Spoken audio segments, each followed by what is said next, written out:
মহারানী আমার সামনে সামনে চলুন। মহারাজ এই শয়তানটাকে মেরে দেন। মহারানী আমার ভয় হচ্ছে। ঠিক আছে আমি দেখছি একে। দাঁড়া বলছি শয়তান, দাঁড়া, কোথায় পালাচ্ছিস? মহারাজ মহারানীকে যদি শয়তানটা মেরে দেয়, আরে মরতে দে, তাহলে শান্তিতে থাকবো। আরে এ তো শয়তানটাকেই মেরে ফেললো। মহারাজ রাজকুমার নদীতে ডুবে যাচ্ছে, এক্ষুনি চলুন। হ্যাঁ চলো। আমার ছেলে ডুবে যাচ্ছে, মন্ত্রী তুমি বাঁচাও ওকে। মহারাজ আমি তো সাঁতার জানি না, তাহলে তো কিসের জন্য টাকা দিই? আমি বাঁচাচ্ছি রাজকুমারকে, বাঁচাও। বেঁচে গেছে আমার ছেলে। মহারাজ এদিকে দেখেন, এই অবস্থায় মহারানীকে জঙ্গলে পেলাম। এইটা মহারানী, দিল ওইটাকে ঘৃণা করে মাকে ভালোবেসে থাকলে ভিডিওটা লাইক, চ্যানেলটাকে সাবস্ক্রাইব করে যাবে। না যদি লাইক সাবস্ক্রাইব করে বুঝে তুমি শয়তানকে ভালোবাসো, কমেন্টে অবশ্যই লিখে যাবেন আই লাভ মা।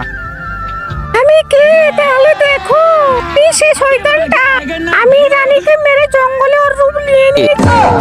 এখন আমি তোর ছেলেকে মারবো। আরে আমার ছেলে